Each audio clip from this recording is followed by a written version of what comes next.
Leading off top of the first inning for the Wildcats, the second baseman, number 1, Evan Butler. Game time here from Tootie Parsons Memorial Stadium, and it is not flooded from the rain that we had last week. Pirates lost 2 games due to the rainfall that we had last weekend. It's a non-conference game between the Cassville Wildcats and the Crane Pirates. Pirates are going to look for win number 1 on the year as the first pitch to Butler is going to be taken for a ball upstairs 1-0.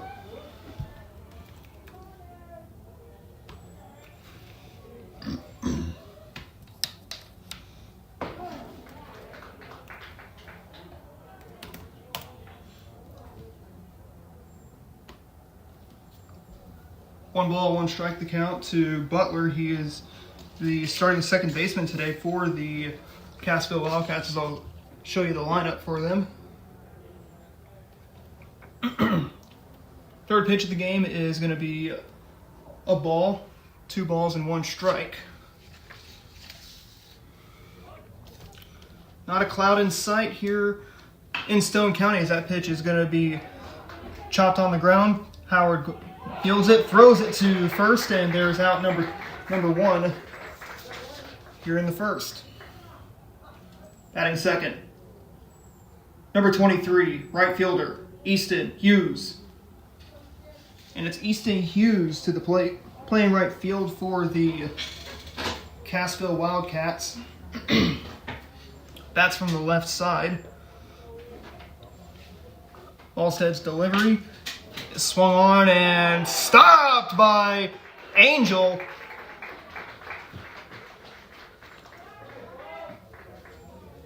And what do you know, there's 2 outs here in the top of the first. Batting third, number 5, catcher, Simon Gates. So Simon Gates is the third man to greet Malstead. Boy, Angel reached out and he was pretty much on the run and stretched his arm out with the glove, and he was able to haul one in.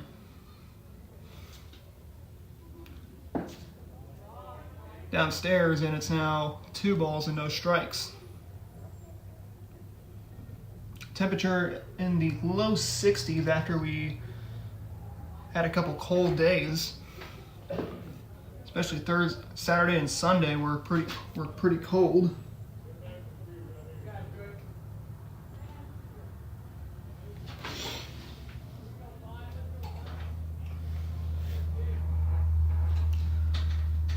The pitch is outside, and it's going to be ball 4. Be taken for a walk. Batting fourth, number 9, center fielder, Bodie Rose. So it's Bodie Rose to the plate.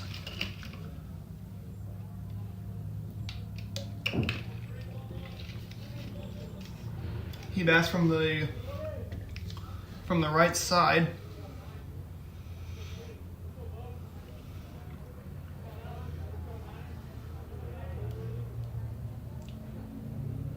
Pirates and Wildcats, both wearing black jerseys.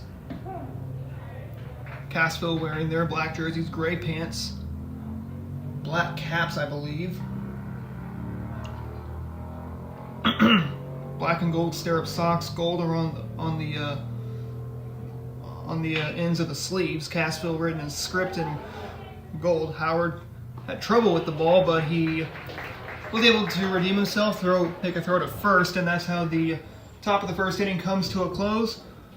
Wildcats leave a runner on. It's no score.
Logan Vaught leads off the bottom half of the opening inning between Crane and Cassville.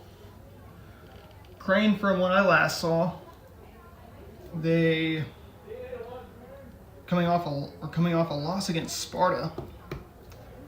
Cassville, I believe, came off a win, I think, against Purdy. The first pitch to Vaught is taken outside.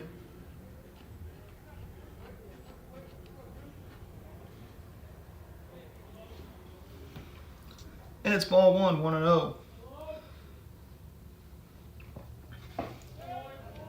Vaught looks like, I believe, missed the first 4 games of the opening season, or of the season first 4 opening games of the season.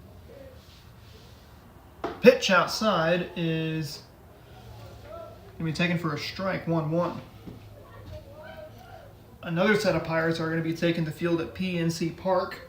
That's going to be the Pittsburgh Pirates taking on our hometown St. Louis Cardinals. Cardinals are on a little bit of a slump as that pitch is hit, and it's going to fall into no man's land for a base hit. Vaught streaks past first. He's going to slide and kick up some dust as he is going to be on for a leadoff double here in the bottom of the first. Batting second, number 25, shortstop, Brady Robinson. So is Brady Robinson down to the plate. Let's see if he can trade places with Vaught. Swings and hits it on the ground to the second baseman. And they only get 1. And they move the runner. Batting third, number 28, pitcher, Seth Malstead. And it's Seth Malstead to the plate.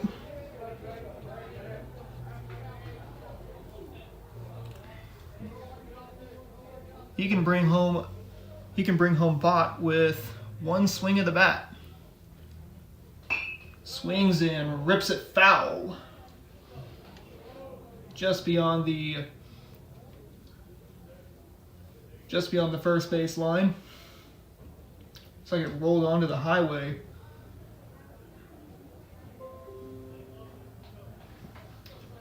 There's so Malstead will have to reset himself.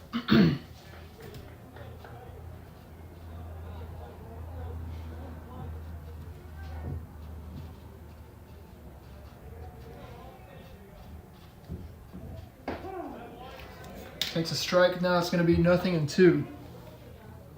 They're on Seth Malstead.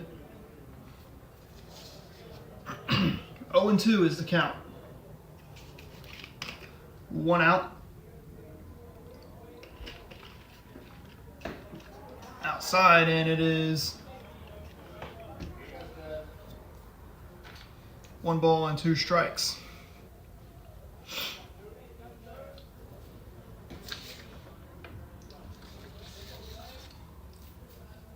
Stearns gets set.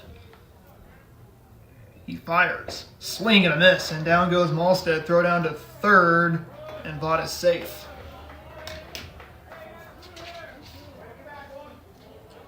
Batting fourth, number 30, third baseman, Lane Howard. And Lane Howard to the plate. He can possibly get the Pirates on the board with a base hit. But the first pitch he sees, he'll watch it for strike 1. Like I was saying for the Cardinals, they're on a little bit of a slump. You know, they just got swept by Boston. They had to play a doubleheader on Sunday up at Fenway. They lost 5-4 in 10 innings on a walk-off, and then they just got obliterated on Sunday Night Baseball against the Red Sox.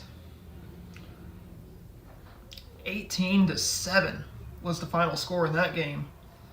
Then last night, as Howard hits that one in the air, this is going to go foul. Looks like I might hit that bus.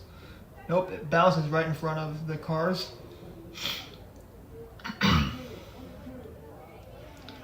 So like I'm saying, St. Louis, a little bit in a slump to start the 2025 campaign.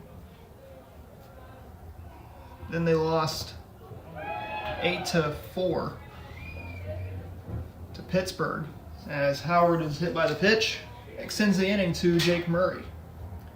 Batting fifth, number 23, first baseman, Jake Murray. Jake Murray to the plate. 2 away here in the bottom of the first inning. But the Pirates have their first run just 90 feet away. Swings and hits that one foul.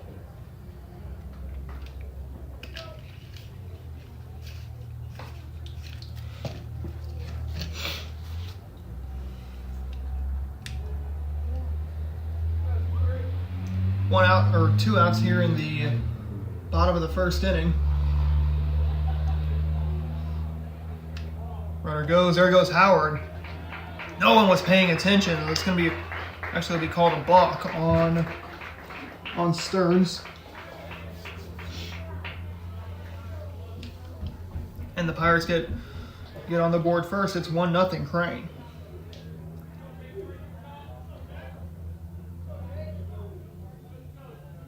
So yes, the Cardinals lost last night. I believe 8-4 was the final score last night. Dropped a ball. Catcher, was not paying attention. This is a golden opportunity for the Pirates to possibly get win number 2 on the year. They currently sit at 1-6 on the year. Takes a strike, and it is 1 ball, 2 strikes. They're from Stearns to Murray. One thing I've seen in the Cardinal lineup that Marmol is doing is he's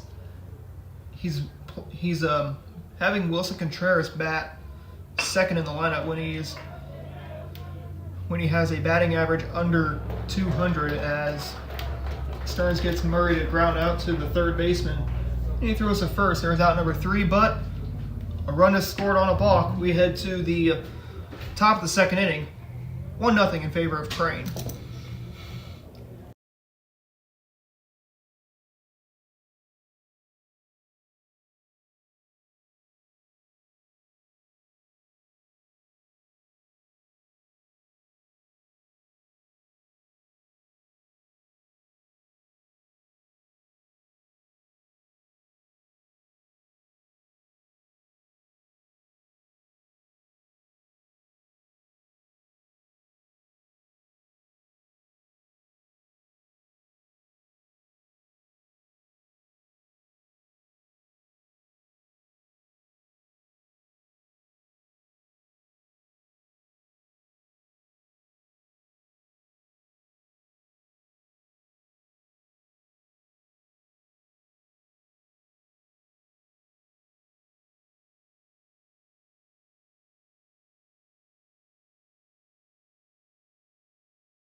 Colton Roark leads off the top half of the second inning of play.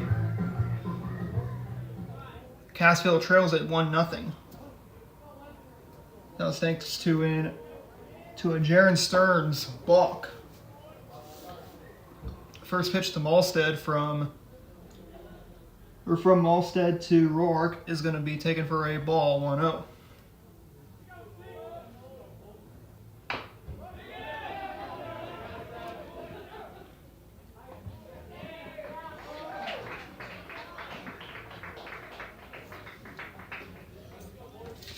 Batting sixth, number 21 shortstop, Mason Bryan.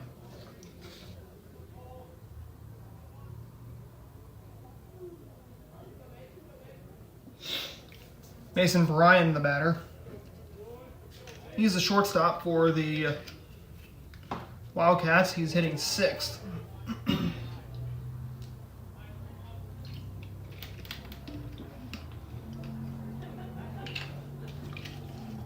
Already one out here in the top of the second. That one's ripped right past Howard for a base hit. That's going to go right down the line. Brandon, the left fielder, couldn't find the ball as it was hitting in the grass.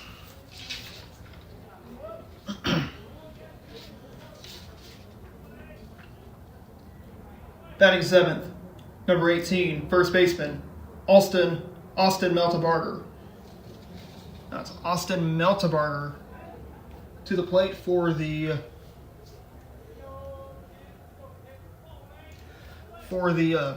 Wildcats.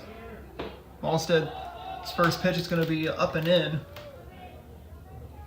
for ball 1.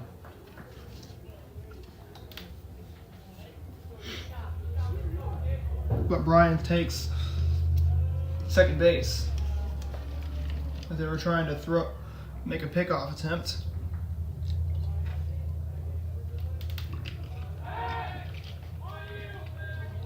Check on the runner at second again, but he's back in safely.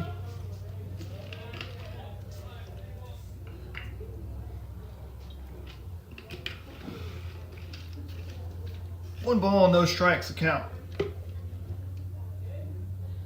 There to Meltebarger. The 1-0. It's taken for a strike, and it is 1-1.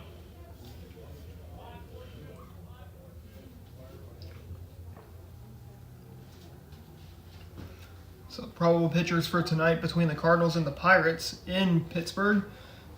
It'll be Sonny Gray going up for the Cardinals against Paul Skeens going up for the Pirates. The 1-1. The ball gets away. There goes Bryan. He will make it to third.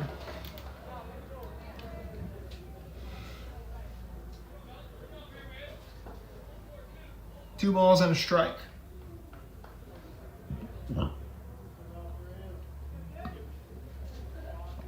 One out here in the top of the second. Inside. Now it's 3-1.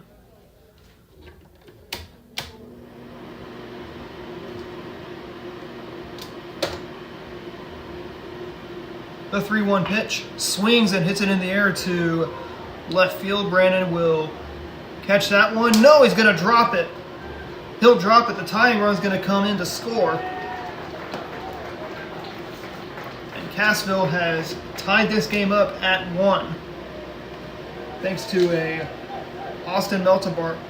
thanks to a fielding error by Cooper Brandon. Batting 8th, number 22, designated hitter, Miller Reed. And Miller Reed will come into the plate for the Wildcats here in the top of the second inning. 1-1 tie between Crane and Cassville. Check on the runner, but the ball gets away. There goes Meltebarger, and he will slide into second base easily. And we now have runners we got a runner at second with one man out. The pitch from Malstead is taken downstairs, and it is 0-1.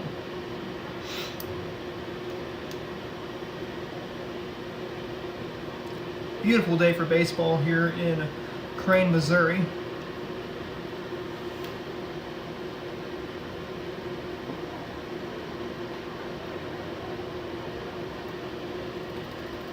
And 1 is the count once again.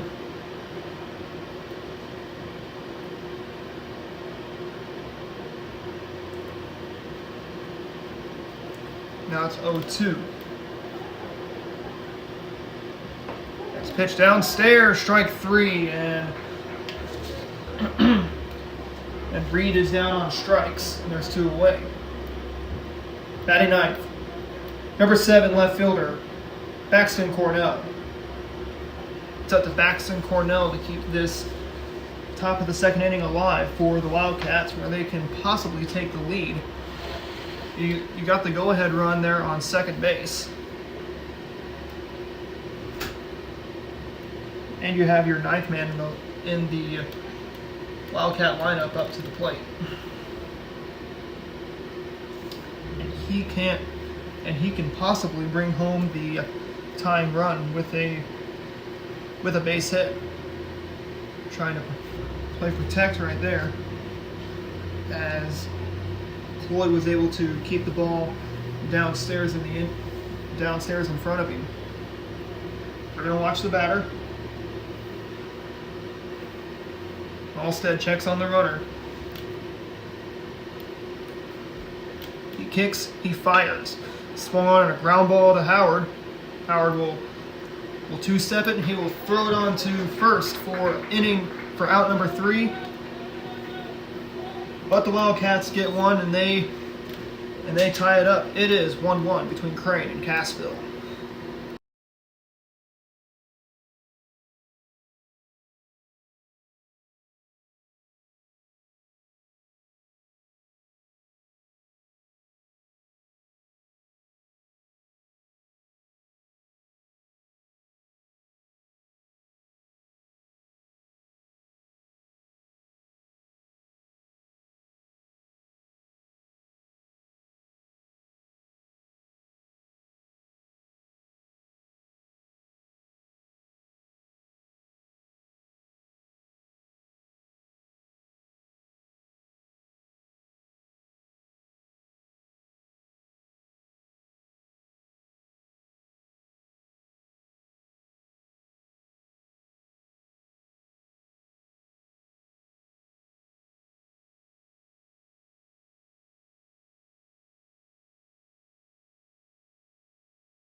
Carter Angel leads off the bottom of inning number 2.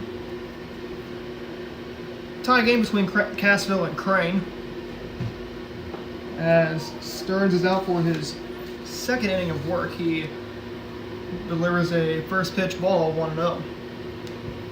Going to try to go for the heater on that pitch. The next pitch is taken for a strike, and it is 1-1.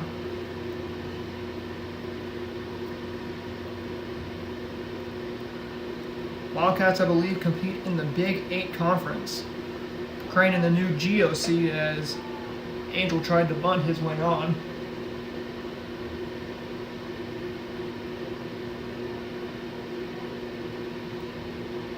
And the count is at 1-1. 1-1 pitch, swings and golfs that one out. Foul. That pitch is fouled.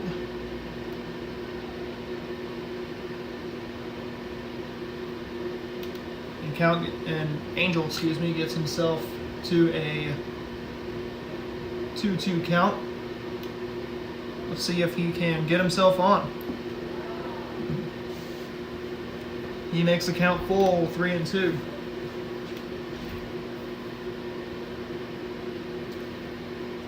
And with a 3-2 count, anybody it can go either ways. You can get a strikeout to end the at bat, or you can get yourself on. 3-2, strike 3, and Angel's down on strikes. There's out number 1. Batting seventh, number 34, catcher, Colin Cloyd. And it's Colin Cloyd to the plate. He hit seventh for the Pirates. Knotted up at a 1-1 tie as the first pitch to him. He tried to chop at it, and it is 0-1.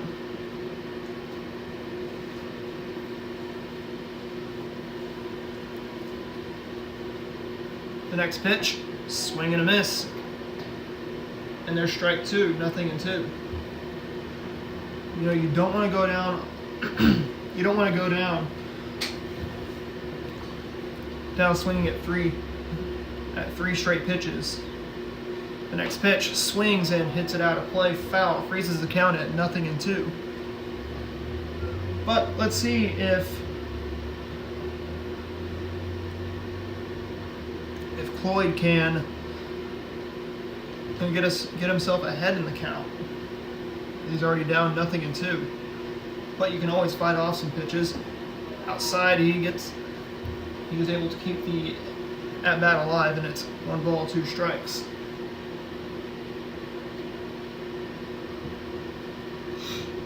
Like I said, just a beautiful day here at Tootie Parsons Memorial. He's able to get the count even at 2-2. See if he can get himself on if he can make the count full. You know, we already saw Angel strike out on a full count.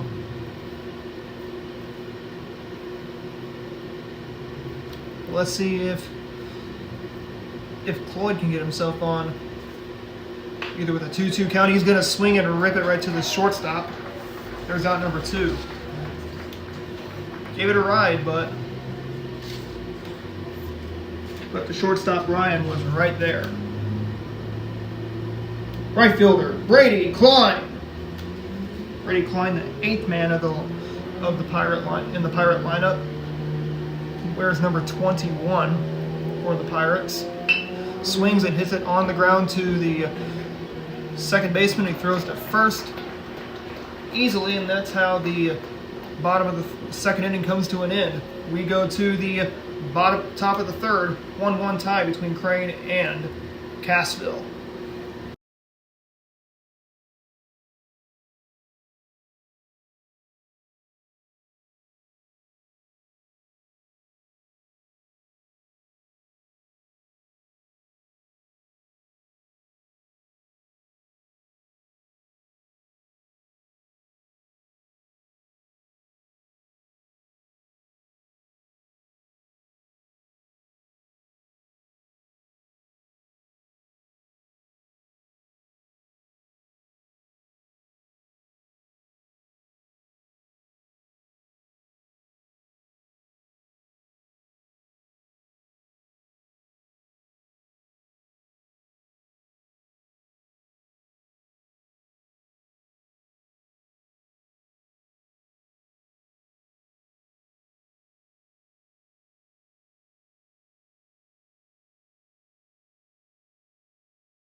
Evan Butler, the leadoff man for the Wildcats. He starts the top half of the third inning leading off, just as he did in the top half of the first inning. And he's quickly behind 0-1. Pops out of Cloyd's glove, and it is 1 ball, 1 strike. Crane and Cassville don't usually normally don't meet in the fall for baseball. That's because Cassville is a football school. And like I said, they compete in the Big 8 conference. That conference was huge. They had Reed Spring, Hollister. They have, of course, Aurora, Monette, Cassville, McDonald County, Mount Vernon.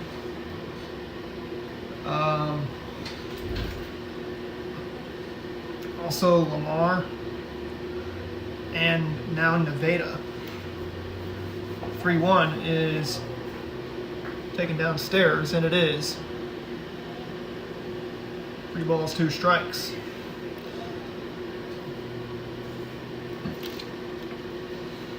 Halstead be able to get him out, swings and hits in the air to center field. The center fielder in Vaught has it for out number 1.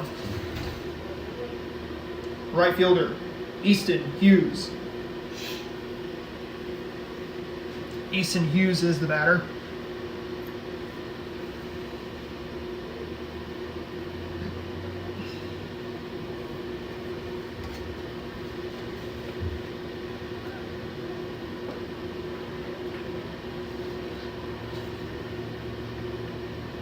Oh, and 1 is the count now.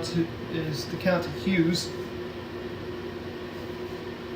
I believe he's got some background in Purdy head coach Josh Hughes, his family.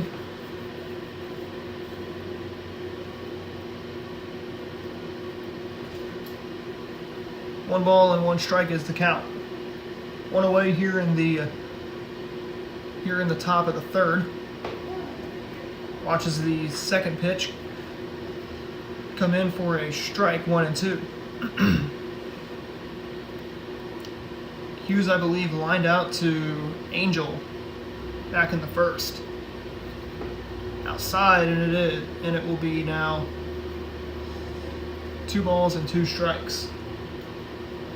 Let's see if Malstead can strike out Hughes. The next pitch, swings and hits it on the ground to Malstead. He'll toss it over to first, and there is out number 2.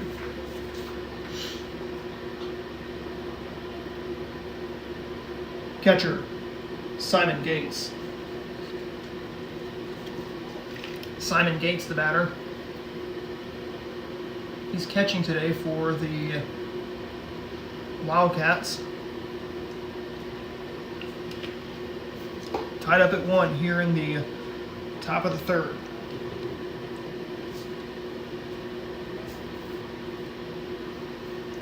Two outs, nobody on here in the top of the 3rd inning of play. Next pitch is outside, and it's 2-0.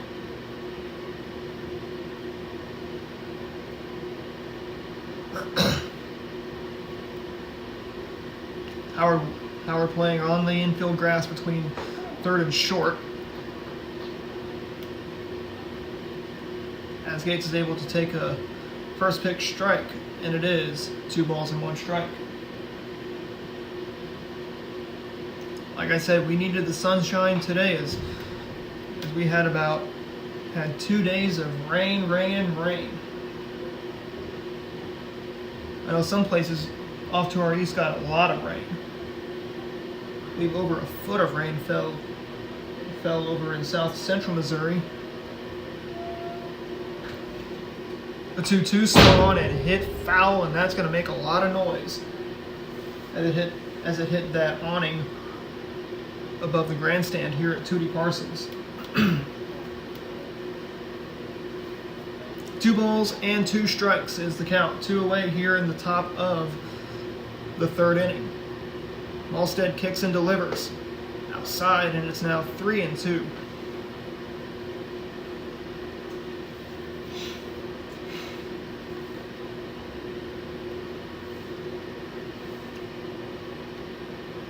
The 3-2 pitch, watches it, ball 4, and that's going to put Gates on for a walk.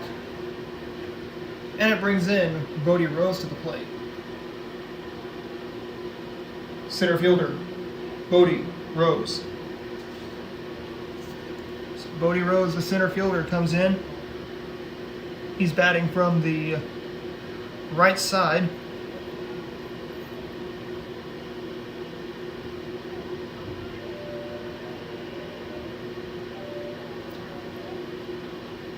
The pitch swung on, and that's going to be ripped over the head of Howard. That's going to now make it first and second with 2 outs here in the top of the third.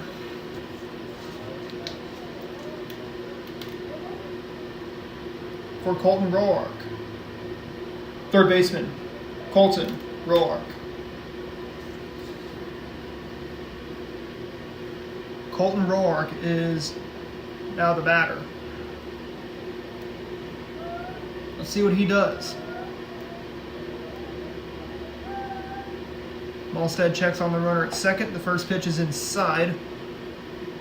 And it's 1 ball, no strikes.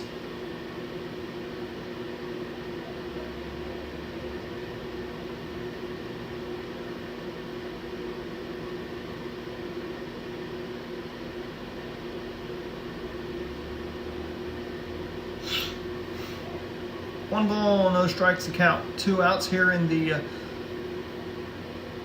top of the third.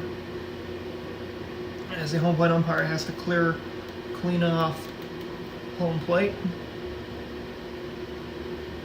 I can also say the trees are starting to bud here in southwest Missouri, which usually happens in the springtime. Pitch swung on and hit on the ground. Howard steps on the bag. There's out number 3, and we head to the bottom of the third. Nothing scored. Halfway home from Tootie Parsons Memorial here in downtown Crane.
Cooper Brennan leads off the bottom of the third inning of play. 1-1 tie still here in the bottom half of inning number 3. The first pitch to Brennan is swung on and missed for strike 1. Cardinals and Pirates should be taking the field in about a matter of 5 minutes from now. Like I said, they are playing at PNC Park in Pittsburgh, the Steel City. And in my opinion, it's probably the second most beautiful It's probably the second most beautiful ballpark in the majors. And the one that comes in first is the one at 701 Clark Street, St. Louis, Missouri, zip code 63102. And that, my friends, is where the #1 most beautiful ballpark in Major League Baseball is. That's Busch Stadium. As that pitch is hit in the air, popped up to the second baseman.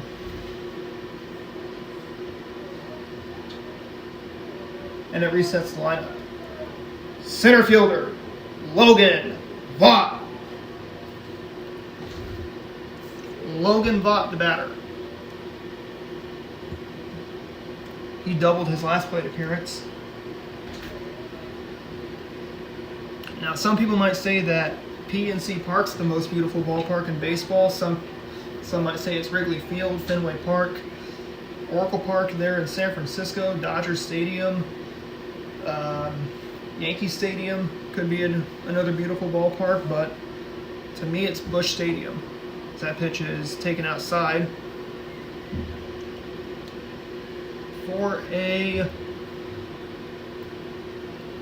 another ball, 2-0.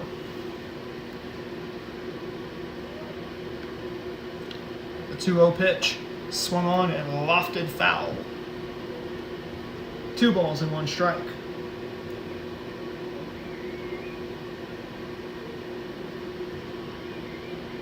One out here in the bottom of the 3rd inning. Pitch to Vaught, swung on and tapped foul, and the count is even at 2-2.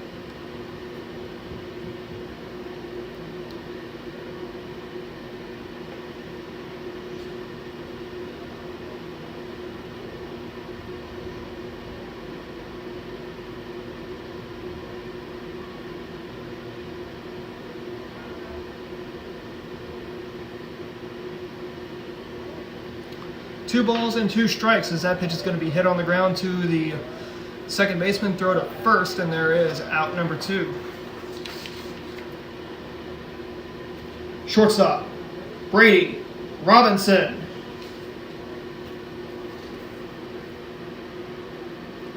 Brady Robinson now the batter.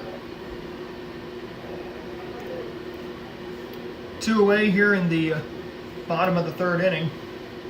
1-1 tie between these 2 clubs. The pitch swung on and hit in the air to right field, and the right fielder in Hughes has it for out number 3, and we go to the top of the 4th inning. 1-1 tie between Crane and Cassville.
Mason Bryant leads off the top of the 4th inning of play between Cassville and Crane, locked in a 1-1 tie here at Tootie Parsons Memorial, downtown Crane. That's where we are. First pitch is going to be swung on and swatted right past Howard. It's going to be a base hit. Bryant stops at first. And once again, the top of the line, or the middle of the lineup for the Wildcats has been lethal. First baseman, Austin Melteberger. Got some sad news to tell you about. This is in the Major League side. Former St. Louis Cardinals relief pitcher, also a 2011 World Series champion, Octavio Dotel, passed away today over in the Dominican Republic. That's going to be a foul to the pitcher. There's out number 1. Runner advances. And we got one out with one on at second. Designated hitter, Miller Reed. So like I was saying, Octavio Dotel, Cardinal relief pitcher, who won a World Series with the Cardinals back in 2011, died down in the Dominican Republic after a ceiling collapsed at a nightclub there in the Dominican Republic. He was able to be pulled out of that nightclub alive, as there's out number 2.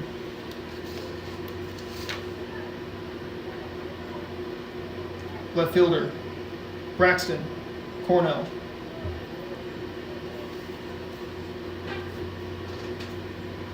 So from what I know of, Nelson Cruz's sister was killed in that horrific accident. I believe 40 people were killed when that when that ceiling collapsed down in the Dominican Republic. Octavio Dotel actually died on the way to the hospital from that nightclub. He was on the way to the hospital in Santo Domingo. Dotel was 51 when he passed away. He was actually in critical condition.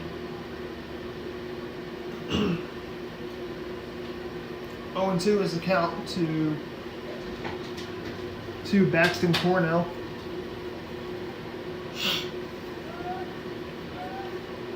Runner on second. Pitches inside. And Cornell will have to retreat back to second base. A ball and 2 strikes is the count. 2 outs here in the top of the 4th.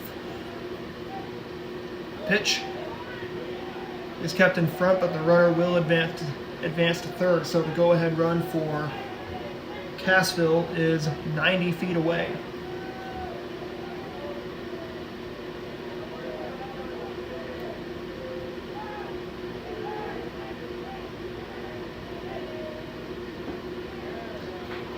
And there on goes Cornell, and let's lay another goose egg on the board.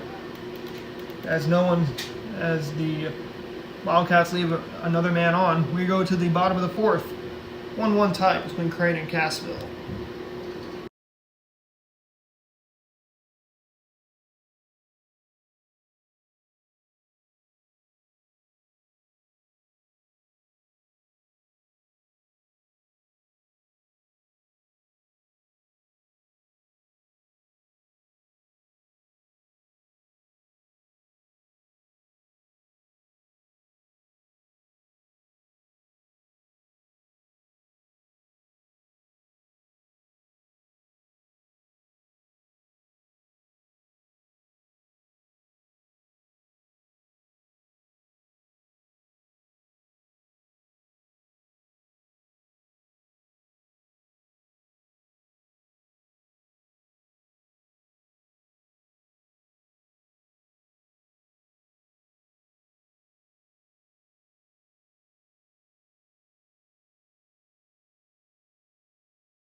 Seth Malstead leads off the bottom of the 4th inning for the Pirates.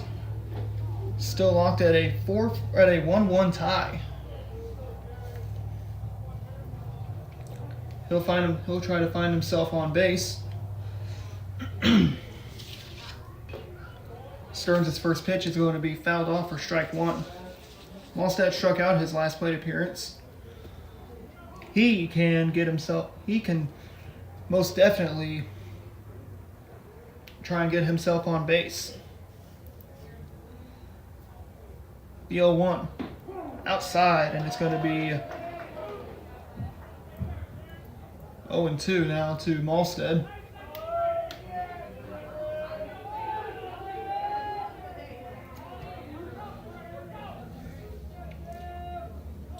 The 0-2 pitch.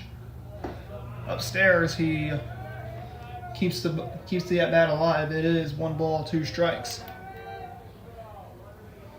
1-2 is the count.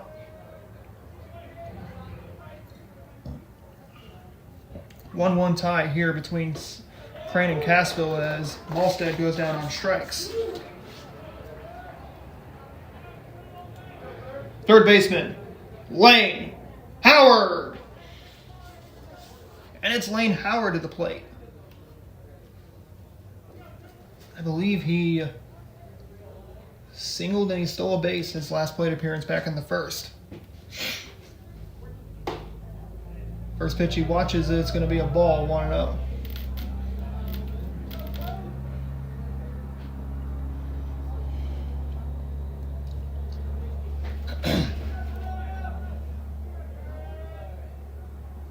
The pitch, swing and a miss. And the count's even at 1-1.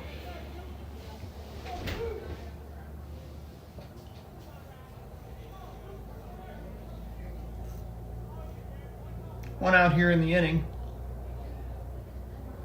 The 1-1 pitch. Here it comes to Howard. Upstairs, and it is 2 balls and 1 strike.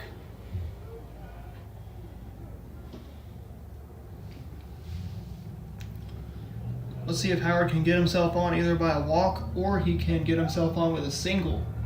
Possibly a double, swings and misses. And the count's even at 2-2. Like I said, a gorgeous day for baseball. A little cool today. 2-2 the count. The delivery is upstairs. He gets himself ahead. And makes the count full at 3-2.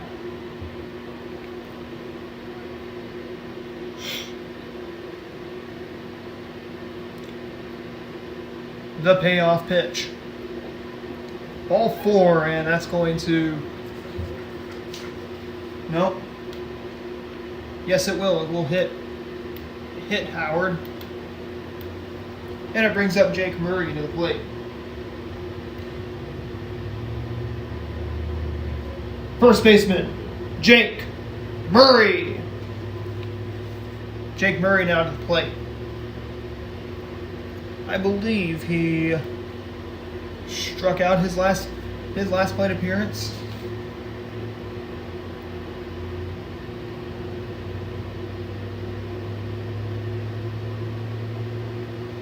Pirates can get an RBI as the go-ahead runs on first. That's Lane Howard.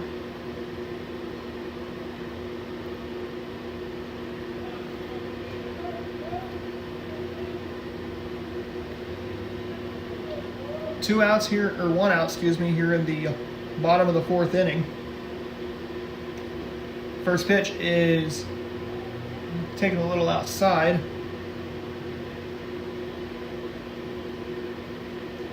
And it's 1-0.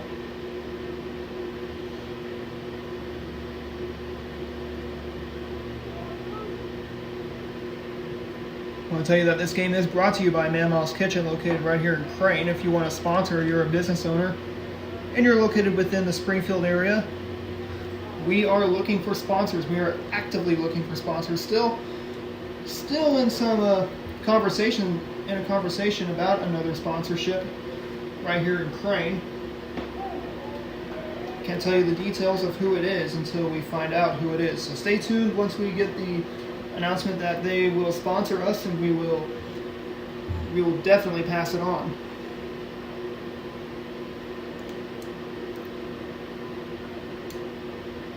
Which, as you know, if you want to sponsor, you're in the Springfield area as Howard goes down on strikes. Second baseman, Connor Angel. And it's Connor Angel, excuse me, as Murray went down on strikes. Howard is your man on first. The first pitch to Angel is going to be taken for a ball outside 1-0.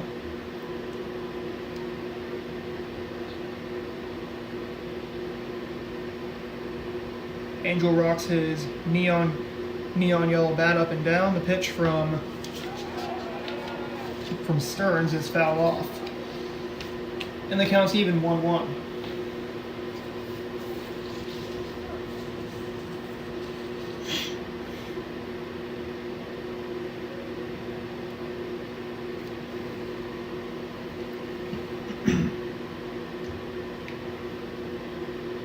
One ball, one strike. The pitch. Downstairs, taken for a strike, and it is 1 ball, 2 strikes.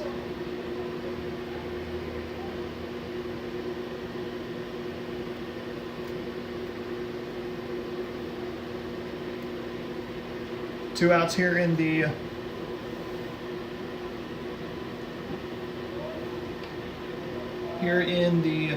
bottom of the 4th inning. Count now at 2-2 on Angel. Let's see if the Pirates can possibly get another base runner on. It's all about consistency in the game of baseball. Swing and a miss, and down goes Angels, swinging on strikes. And that's how the bottom of the 4th comes to an end. We go to the top of the 5th, still a tie game at 1.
Evan Butler leads off the top of the 5th inning of play.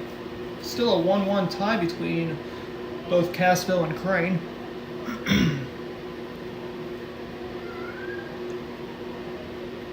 The first pitch from Malstead is going to be taken upstairs, or taken, inside 1-0.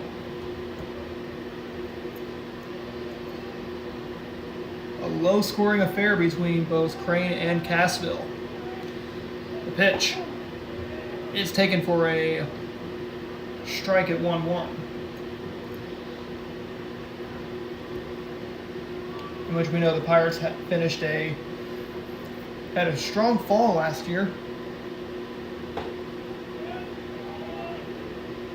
16-6, I believe, was the final record last year.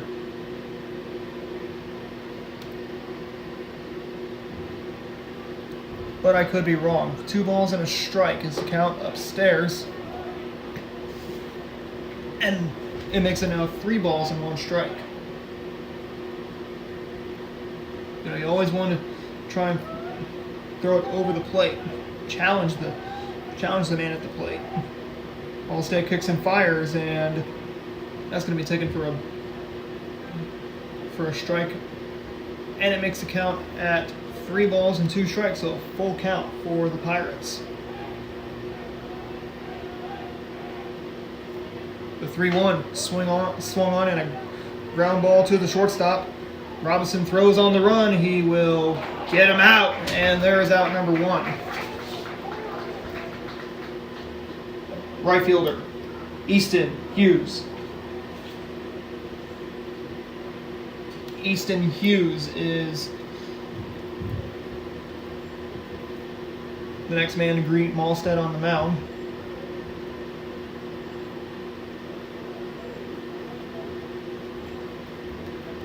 The first pitch he sees is going to be a strike, 1-0. Lined out and walked, I believe, his last 2 plate appearances. Both these two teams locked in a 1-1 tie. Swinging a ball hit in the air to center. Center fielder Vaught has it for out number 2. Catcher, Simon Gates. Simon Gates will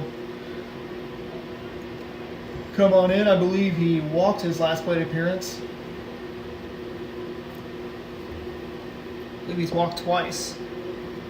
The first pitch he sees is taken for a ball, 1-0.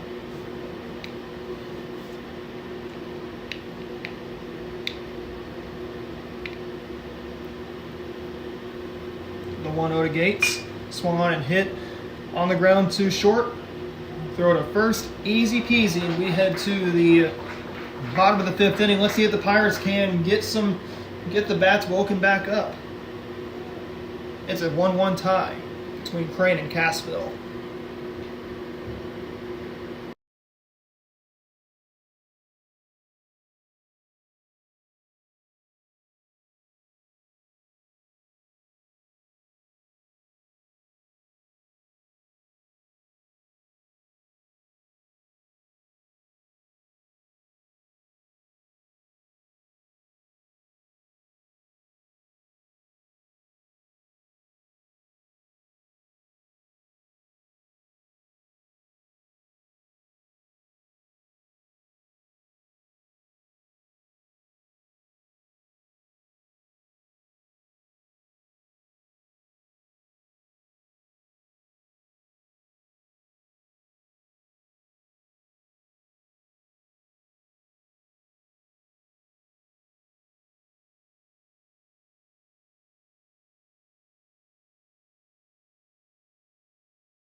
Colin Cloyd leads off the bottom of the 5th inning of play. Locked at a 1-1 tie. That's Cassville and Crane.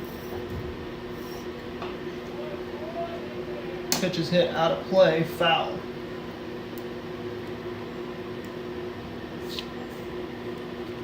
Stearns out for his 5th inning of work.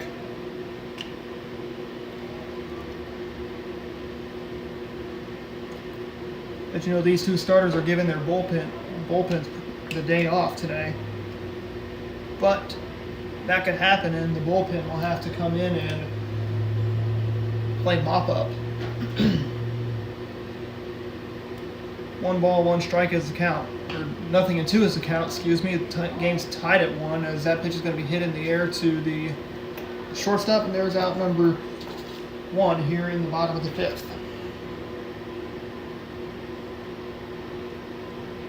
Right fielder, Brady Klein. It's Brady Klein to the plate. He bats from the right side. The first pitch to him is going to be taken outside for a ball, 1-0. Definitely about plate discipline is the story you want to tell, and that's what head coaches preach about. Is that's going to be a little grounder to the second baseman. He just tosses it to the first baseman. There's out number 2. Left fielder Cooper Brannon, and Cooper Brannon digs in. He will bat from the right-hand side. Game still knotted up at 1. The pitch is missed for a ball, 1-0.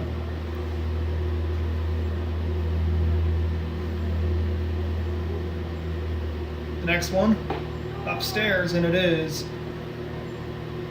2-0.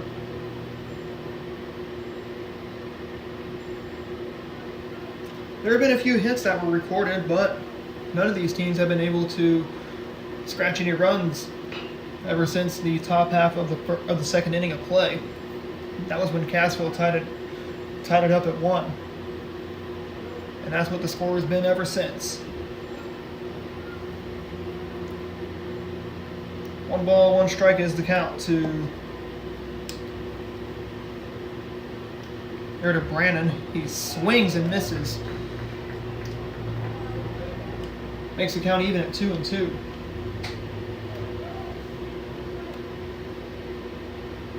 One out here in the bottom of the 2 out, in the bottom of the 5th. Next pitch is going to be swatted, and that's going to not be made, and Brandon's going to be on with a little infield hit. And it resets the lineup for the Pirate left-handed hitter in Logan Vaught. Center fielder, Logan Vaught. Logan Vaught, he had a double to lead off to start the game off for the Pirates. He can trade places with Cooper Brannon if he can find that gap there in either right or left center. But you got to find that gap, and that's what can cause trouble for the other team in the field. Runner goes to second base, throws off line, and Cooper Brannon is going to end up at second base with a stolen base.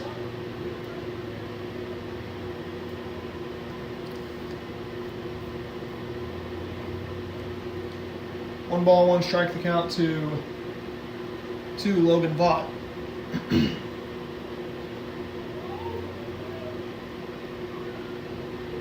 2 away here in the bottom of the 5th. The pitch, swing and a miss, and now the count runs to 1 ball and 2 strikes.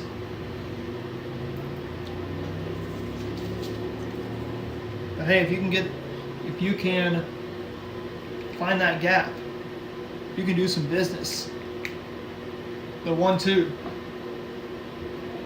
is fouled off. We keep it paused at 1 ball and 2 strikes. Robinson waits patiently on deck. Will he get an at bat here in the bottom of the 5th, or will he have to wait till the bottom of the 6th?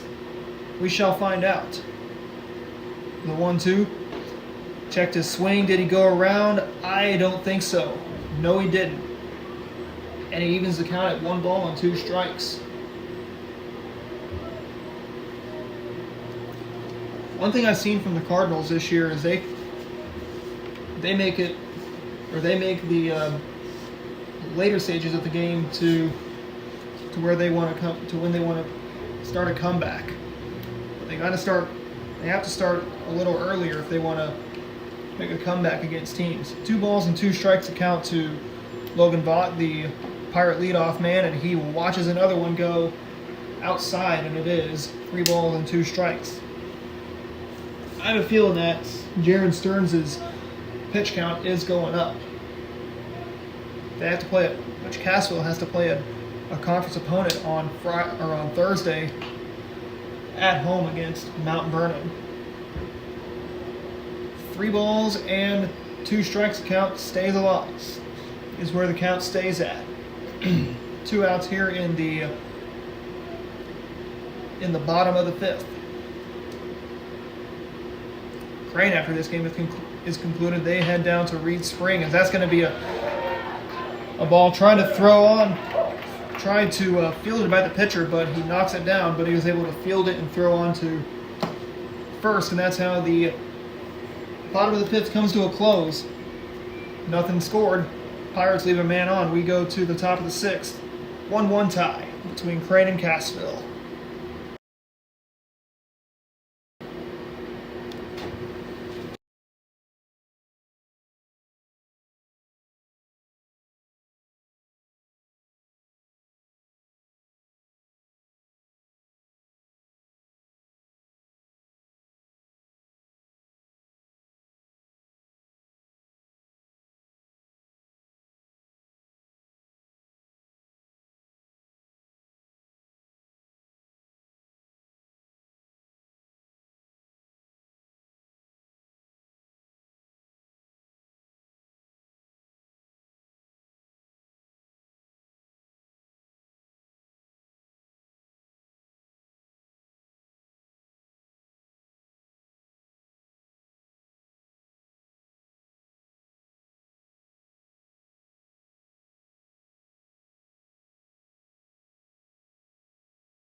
Bodie Rose leads off the top of the 6th inning of play. Malstead out for his 6th inning of work.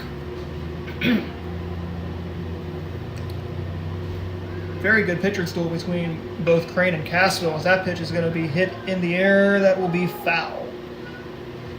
And it's going to be a long strike 1.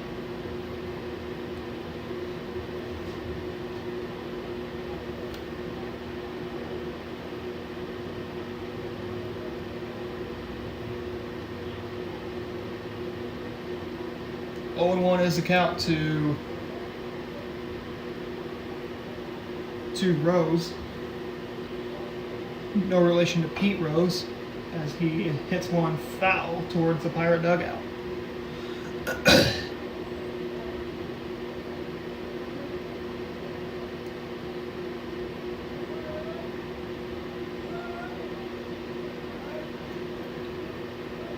The 0-2.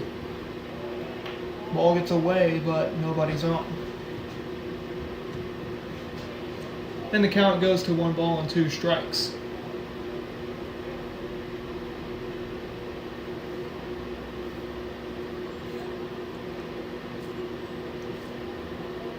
The 1-2 from Malstead is downstairs. Now the count's even at 2-2.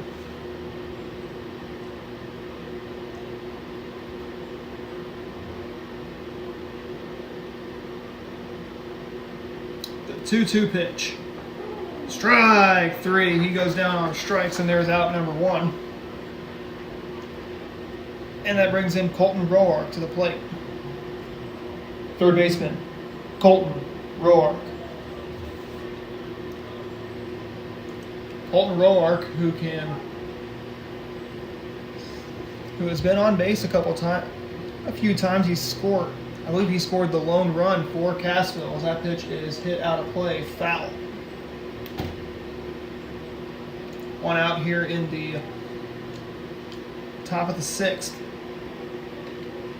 These two teams locked in a 1-1 tie. Let's see if who will break the tie. Swung on, and that's going to be hit in the air to the left fielder Brandon tried to make the play, but he dropped it. And Roark's going to be on with a stand-up double.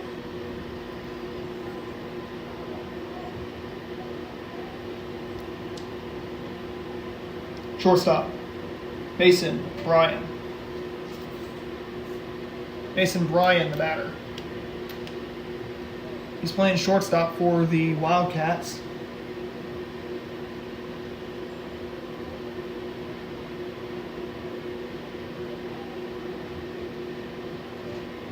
One out here in the the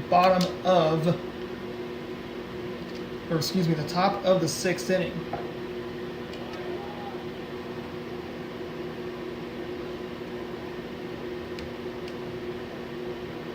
Man on second, that's Bryan. Meltenbarger waits on deck. The 1-0. Swings and hits it in the air to center. And Vaught will track that one down. He'll throw to third, but it's not going to be in time.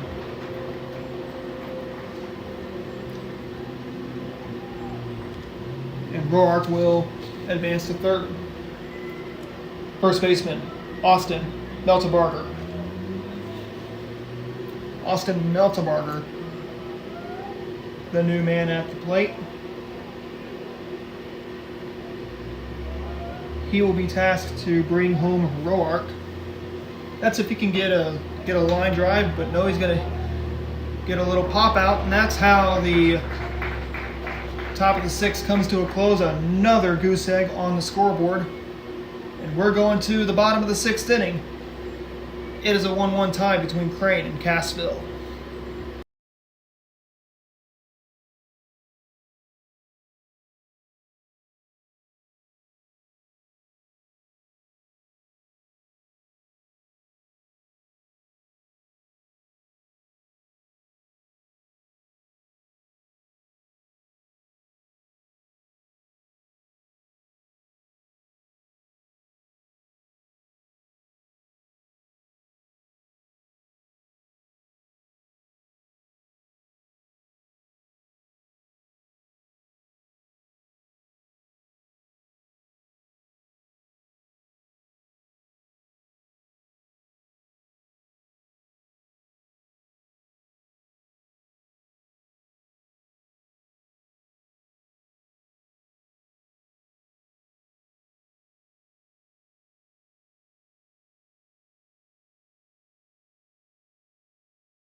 Brady Robinson leads off the bottom of the 6th inning of play between Crane and Cassville. These two ball clubs are locked at a 1-1 tie. The pitch is going to be hit on the ground to the third baseman. He'll throw to first. And Robinson is retired for out number 1. Pitcher, Seth Malstead. It's Seth Malstead's turn. What does he have in store for these Pirates? Can he break the 1-1 tie? Can he get himself on base? Let's see. First pitch is in the dirt, and it's 1-0. It's all about plate discipline at the plate. It's all about plate discipline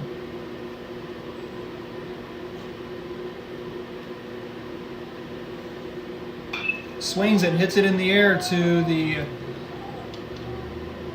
shortstop. Shortstop will catch it. And there's out number 2. Here in the bottom of the 6th. Third baseman, Lane Howard. Lane Howard, the batter. He's been on base today, I believe twice. Either walked and he was hit by a batter. And he reached second on a balk. The first pitch to him is taken for a strike, 0-1. You know, both these two teams have not seemed to join the RBI department, which I believe Cassville scored their run, of course, on an RBI, but the RBI department for both teams have been quiet. Still locked at a 1-1 tie. Very, very well pitched game by both teams. You know, Malstead and Stearns have made it pretty hard for both teams at the plate to do any sort of damage. The pitch to Stearns is that what looks like hit Howard, but they're going to call it a foul ball.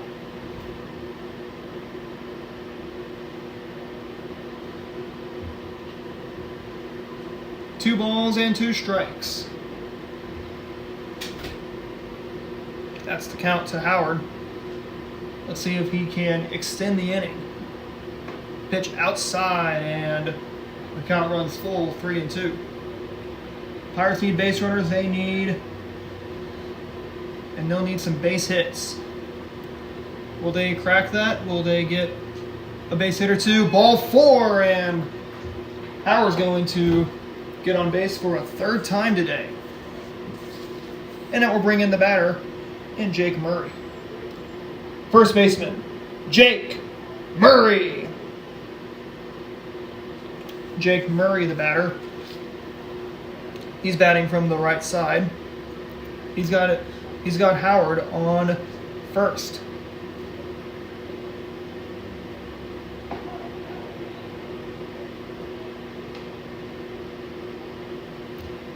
Oh and 1 is the count. 2 outs to Murray. Howard waits patiently on deck, or on first. Swing and a miss, and there is strike 2, 0-2.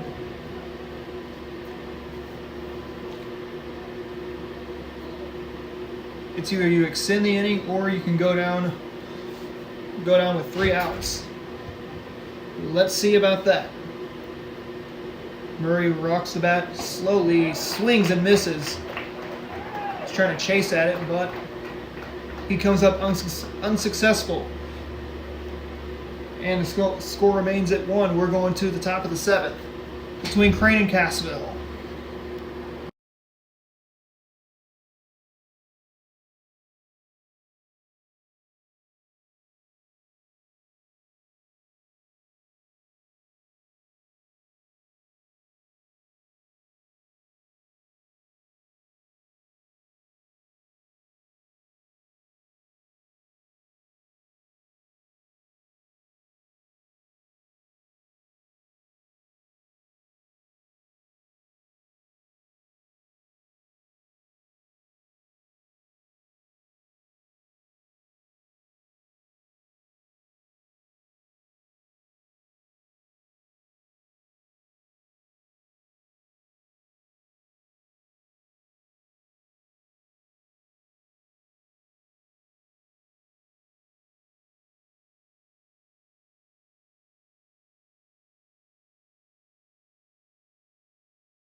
Jaron Stearns leads off the top of the 7th inning of play.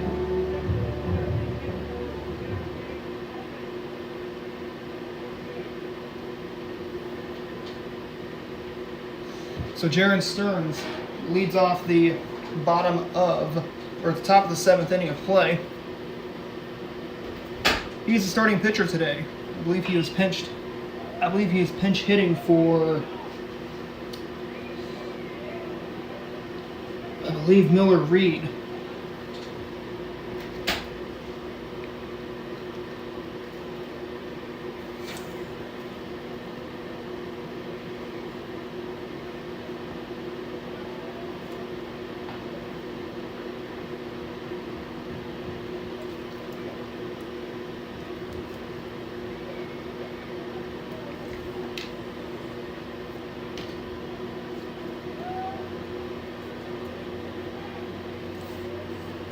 Actually,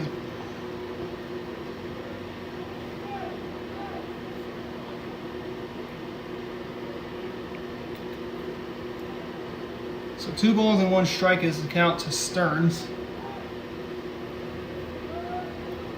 Malstead's delivery, swing and a miss, and there is 2 balls and 2 strikes. The count there on Stearns.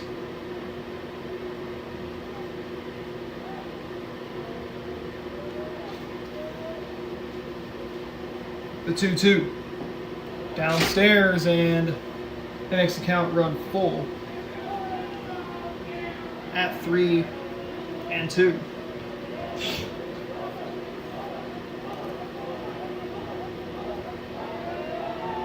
The payoff pitch swung on and hit past the third baseman. That's going to be actually stopped there by the shortstop, Robinson. And the Wildcats get their leadoff man on with nobody out.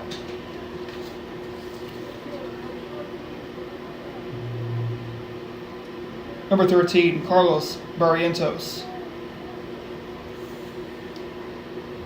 So Barrientos is pinch hitting for Baxton Cornell.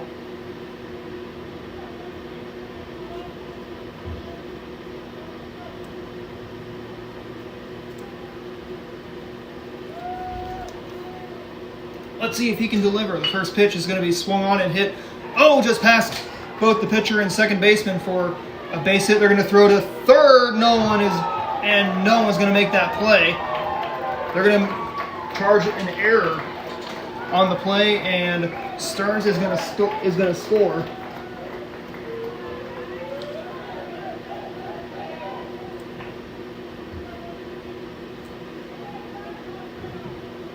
And it resets the lineup as Coach Britton Tucker will come out and make a pitching change. Looks like that'll be it for Malstead after he gave up a run, but so far a very well pitched game by Malstead, as he will exit to the dugout, and it will be up to Connor Angel to keep the Wildcats at bay.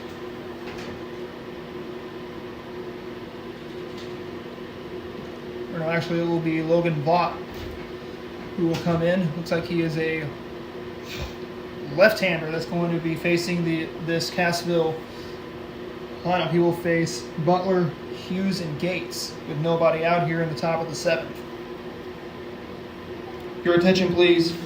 Now pitching for the Pirates, number 1, Logan Vaught.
So Logan Vaught will take over the pitching duties for the Pirates here in the top of the 7th inning. He'll face the top of the order for the Wildcats. He faces Butler, Hughes, and Gates. Let's see if the Pirates can get 3 outs and keep the damage to a minimum as that ball gets away. They're from Cohen Cloyd. And it's 1-0 there to Butler. Butler, who's not done much today, grounded out and struck out. As these two teams were pretty much locked in a pitcher's duel. You know, it was tied at 1. Cassville took a 2-1 lead here in the top half of the 7th inning. They can definitely rely on Logan Vaught to bring the to get the Pirates into the bottom of the 7th inning with no damage done. They can easily score 2 runs. That's if you can get hits going, and you can get one of those big base hits to score. Pitch to Butler is going to be ball 4, and he will head on to first. Still nobody out here in the 7th. Right fielder Easton Hughes. Easton Hughes, not much for him. He lined out back in the 1st. He's not been able to find himself on base today. The first pitch is swung on and missed. Butler was already off to the races, headed to second base. Wildcats and Pirates. Wildcats lead it 2-1 as that pitch gets away. And it's a 1-1 count.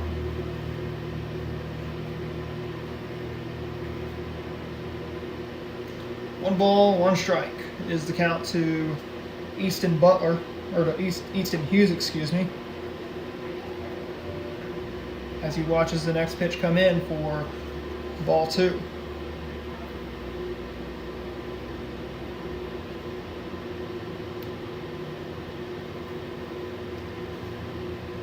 The 2-1 swings and hits it in the air to center field.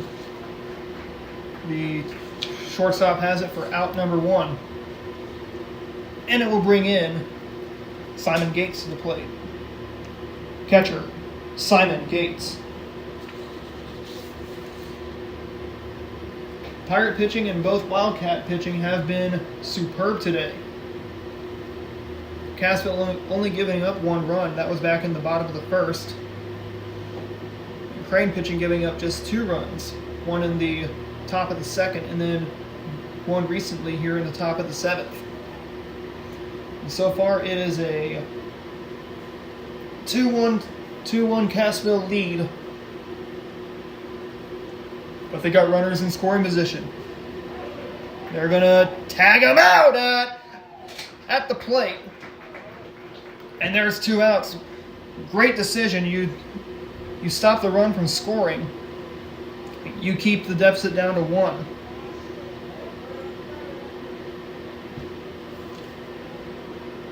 And now Gates is down to his final strike of the inning. The pitch downstairs, and that makes it now 1 ball, 2 strikes. 2 outs here in the top of the 7th inning. We look ahead to the bottom of the 7th. It will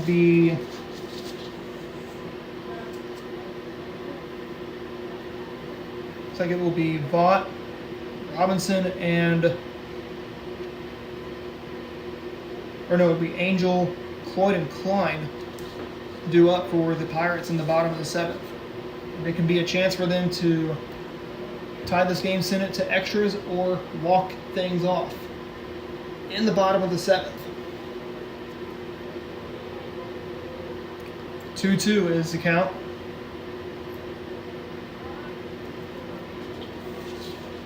Hughes waits on third. The pitch swung on and tapped foul.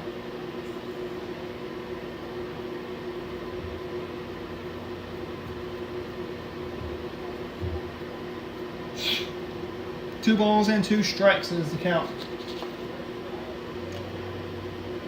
There to Simon Gates.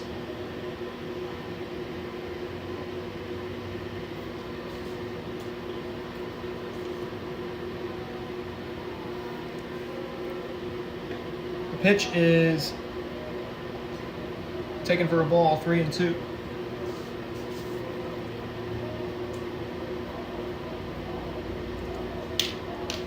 I would suspect that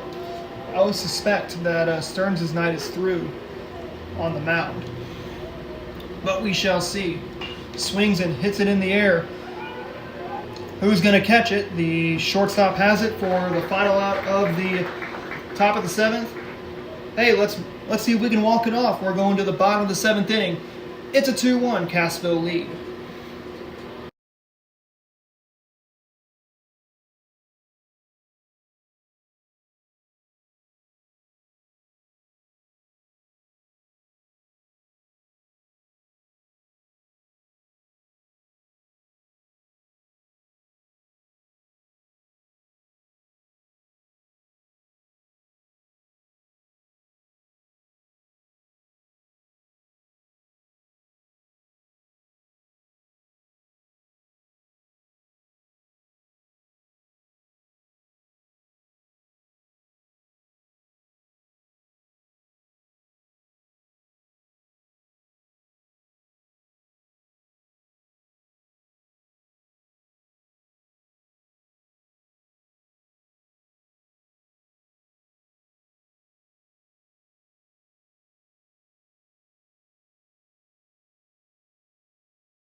Hunter Angel leads off the bottom of the 7th inning of play.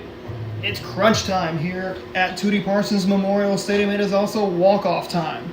Let's see if the Pirates can muster in, can put some runners on and hopefully score some runs. Pirates just need 2 to win this ball game. The first pitch to Angel is going to be taken for a strike, 0-1. New pitcher, I believe there's a new pitcher for the Wildcats, as Stearns' night is through on the mound. Upstairs or outside now, it's like 3 balls and 1 strike.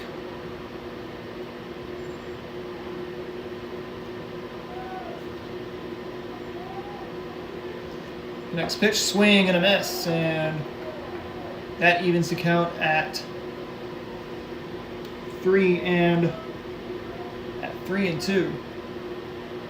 Or makes the count at 3 balls and 2 strikes. The payoff pitch, downstairs, strike 3. Angels down on strikes, and there's out number 1. Catcher, Cloyd. So new pitcher is Colton Roark for the Wildcats with a 2-1 advantage. The first pitch outside is going to be taken for a strike, 0-1. Like I said, pitching has been phenomenal tonight. You know, both pitchers did their jobs at keeping each hitter off balance. 1 ball and 1 strike is the count. Swing and a miss, and there's 1 ball and 2 strikes. You know, if you're Coach Tucker and you end up losing this game, you gotta be disappointed in the score, but you gotta tip your hat to Seth Malstead. You know, he gave you about 6.2 innings pitched, I believe. There is Cloyd watches 2 pitches go away. It's now 3 balls and 2 strikes. Pirates in that familiar position again. Let's see if they can find themselves on base with a full count. The 3-2. Upstairs, ball 4, and Cloyd will get himself on. He's the tying run. Klein is the winning run. Let's see if we can get Klein on, and maybe we can get Brandon to deliver. Looks like we'll have a courtesy runner for Cloyd. I believe that is Eli Essery. Courtesy runner number 31, Eli Essery. Right fielder, Brady Klein. And it's Brady Klein to the plate. He is the winning run. We got the tying run on first.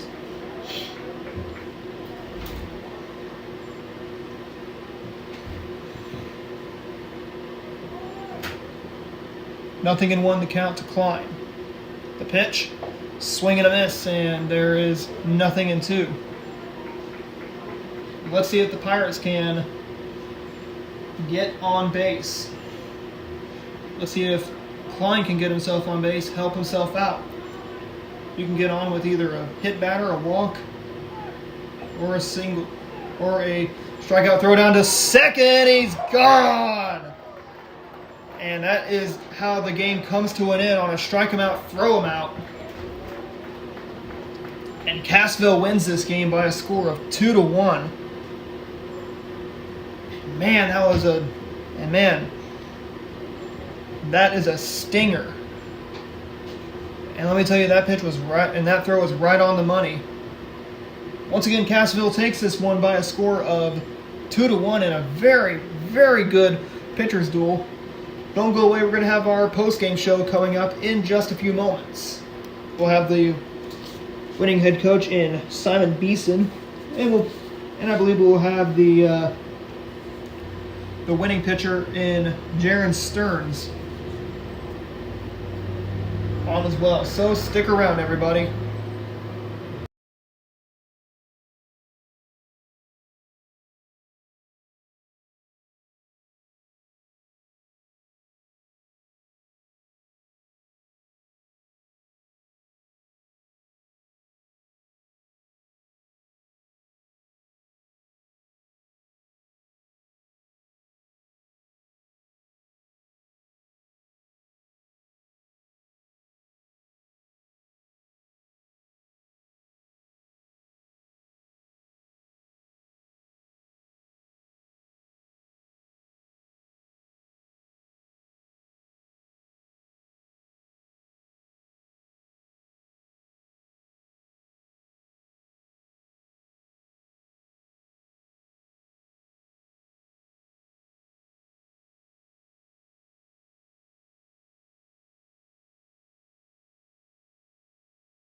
Welcome back to Tootie Parsons Memorial Stadium. I'm here with the starting pitcher of the Cassville Wildcats and coach, Jared Stearns.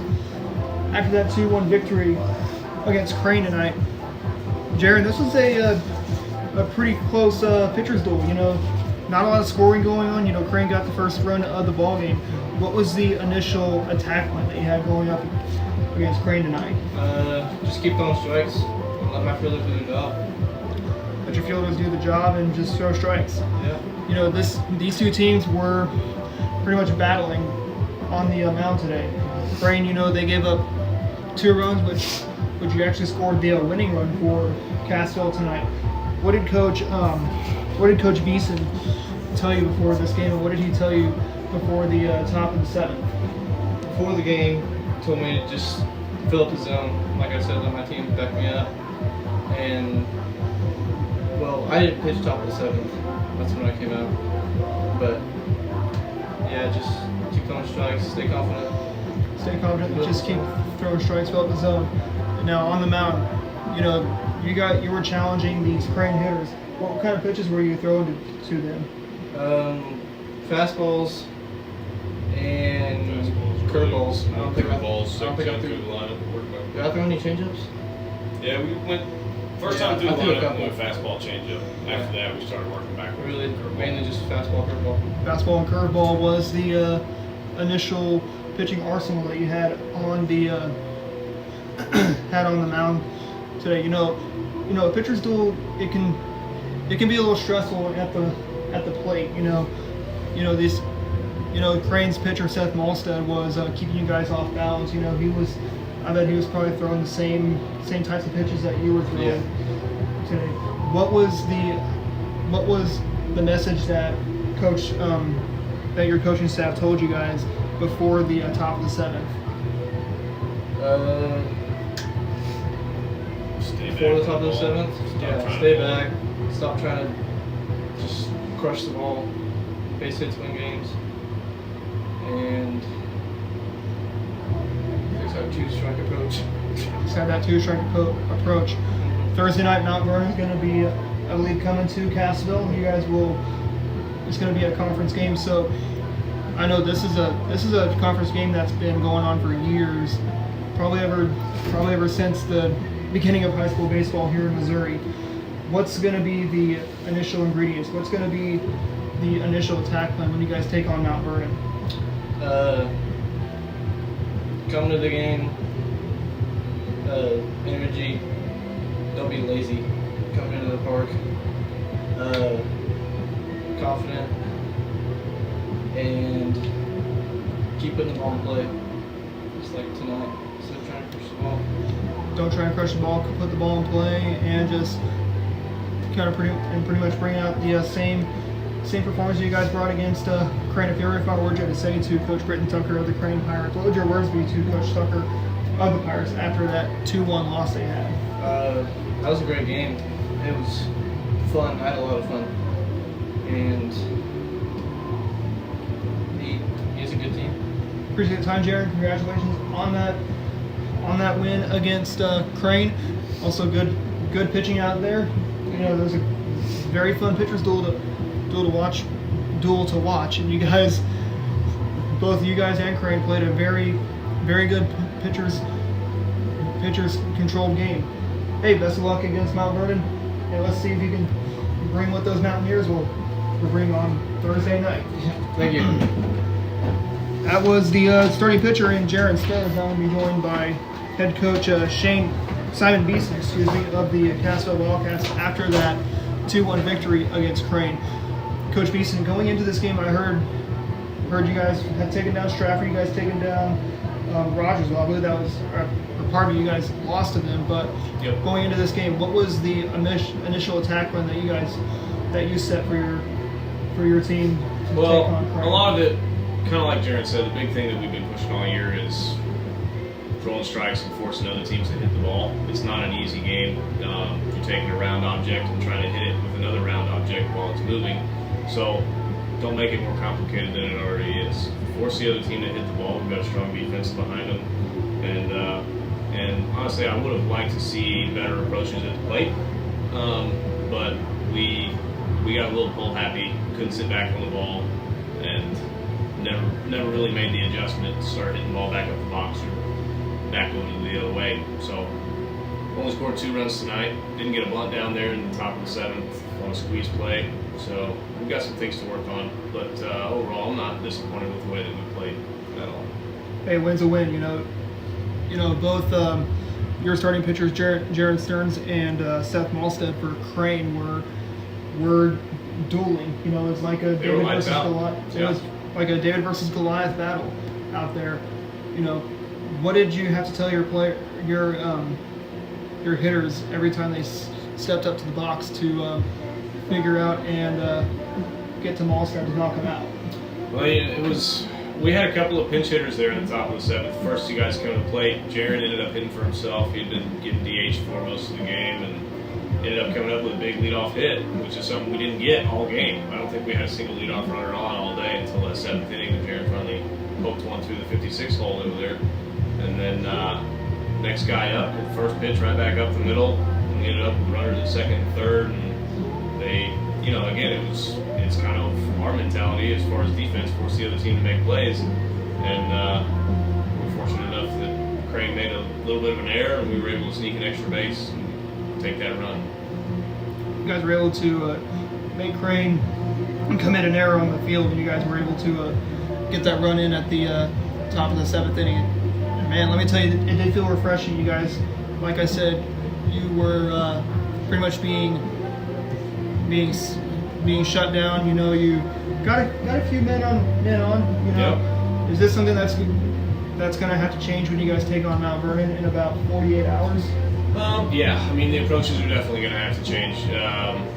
We faced Mount Vernon once, beat them 11-3, but that was first couple of games of the year. So teams are still trying to kind of find themselves. We got beat 15-3, I think, our first game of the year against Stratford, and so we're still trying to find ourselves, but we're on the right track. We're taking some upward trajectory. We're on the right path. Just got to keep building on the things that we're doing well and focus on the things that we're improving on or need improving on. So Mount Vernon is going to be a tough test. They've got a couple of good athletes. They've got some decent hitters, and like I said, it's a conference game, so teams are always up for conference games. We'll have another good arm on the mound. I'm sure they'll have their number 1 on the mound. Maybe another 2-1 ball game. Who knows? Maybe, and Mount Vernon could possibly be a district opponent for you guys. Come mid-May. Yep. I don't know where you guys are going to be going for districts, but we're a little ways away to find out where districts are going to be at and where everybody's going for districts. When you guys take on Mount Vernon, I heard you guys said you beat them 11-3 earlier in the year. What will you guys expect when you guys take on Mount Vernon? How do you think you guys will respond, and how do you think they will respond? Well, they're going to be a better team than they were when we first faced them, which is just natural. But we're a different team too, so I expect it to be kind of a dogfight.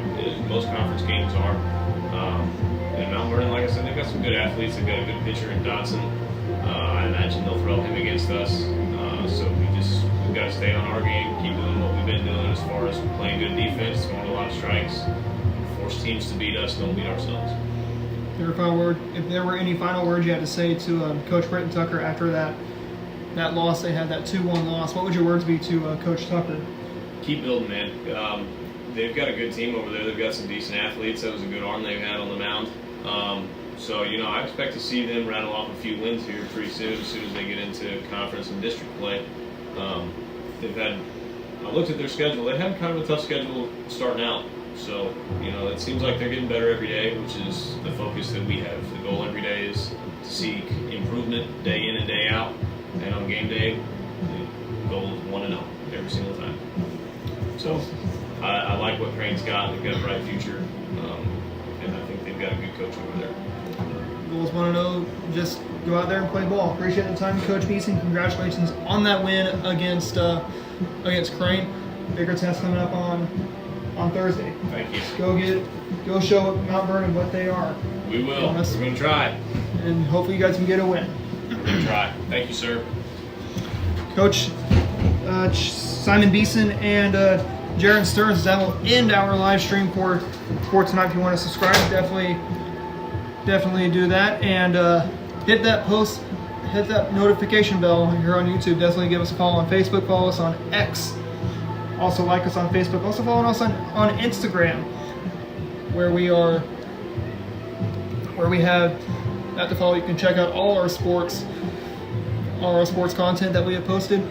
For one final time, I'm Adam Smith from Ozark Sports Corps saying so long from Tootie Parsons Memorial Stadium. Have a good night, everybody. We'll see you back here next Tuesday, as we'll be seeing the Purdy Eagles, a former conference member, come to Crane. So long, everybody. Have a good rest of your week, and we will be back here next Tuesday when the Pirates will take on the Eagles from Purdy.